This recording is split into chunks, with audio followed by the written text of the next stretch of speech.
So today we're going to talk about how to describe settings in your memoir. And this is an area where I find that so many memoir writers run into problems. They might have this great, funny voice on the page, or their prose might be very literary and affecting. They have a really strong narrative voice. But what I find is that when many writers start describing a place, they often run into problems. Their writing starts to become generic all of a sudden. So today we're going to talk about how to fix this.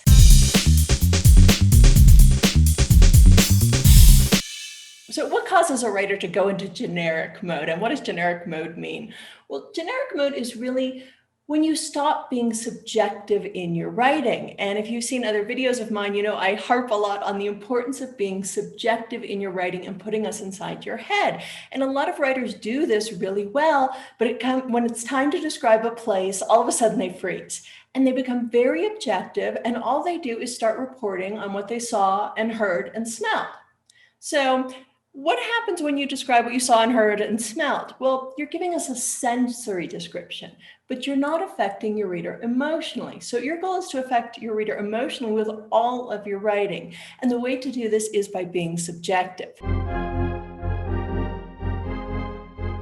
So it doesn't matter if you're describing a city, a forest, a closet, a car, whatever it is you're describing. When it comes to place, you want to give us your opinion on a place. You don't want to sound like a New York Times reporter and give us objective details, because you're not a New York Times reporter. You're a memoir writer, and memoir is subjective.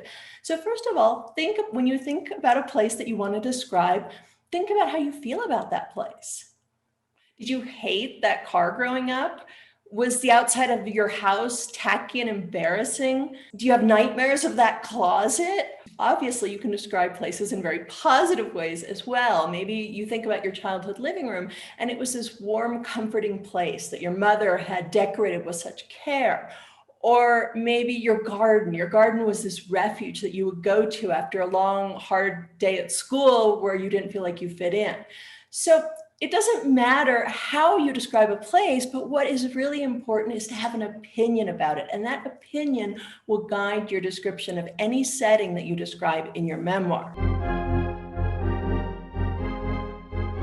So to help you understand what I'm getting at, I'm going to give you a few descriptions of New York, written by famous authors, and I want you to notice how they all have such a different opinion of New York. This is from Tropic of Capricorn by Henry Miller. But I saw a street called Myrtle Avenue, which runs from Borough Hall to Fresh Pond Road. And down this street no saint ever walked, else it would have crumbled.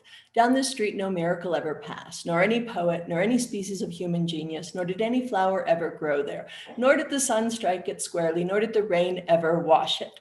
For the genuine inferno, which I had to postpone for 20 years, I give you Myrtle Avenue, one of the innumerable bridle paths ridden by iron monsters, which lead to the heart of American emptiness.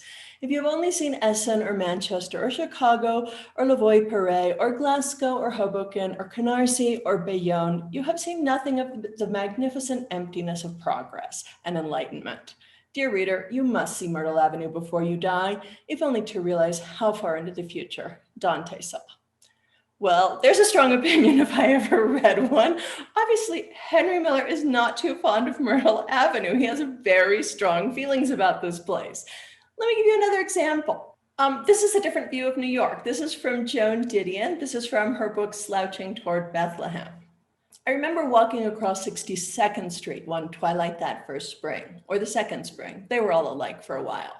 I was late to meet someone, but I stopped at Lexington Avenue and bought a peach and stood on the corner eating it, and knew that I had come out of the west and reached the mirage.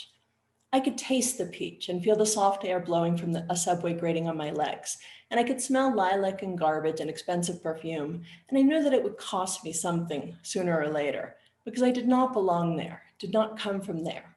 But when you are 22 or 23, you figure that later you'll have a high emotional balance and be able to pay whatever it costs.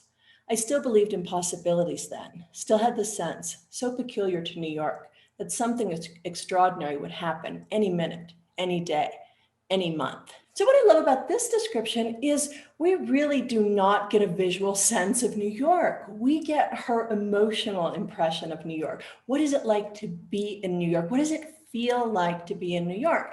And that is a great example of subjective writing. After reading the previous samples, what conclusion should you draw when it comes to describing place in your memoir? Number one, if you're going to describe a place, be subjective. So put us inside your head. Number two, visual details might not even matter. So you can absolutely include visual details, but so many people rely on them as instead of giving us a subjective impression of a place. They give us visual details which are objective and which don't make your reader feel anything. Number three, make a single point about the place you want to describe and use the rest of your description to add details that support the point you're trying to make. So if you're going to say that New York is a terrible, terrible place, use that entire paragraph to tell us why New York is so terrible, or to give us the sensation of what it feels like to be in this terrible place of New York. That's Henry Miller's opinion. So New Yorkers, please don't get mad at me and please don't write to me. I love New York. So I hope this video is helpful when it comes to describing setting in your memoir. Keep these tips in mind when it's time to write. If you would like a free class on memoir structure, in the description of the video, you will find a link. Take care, guys. See you soon.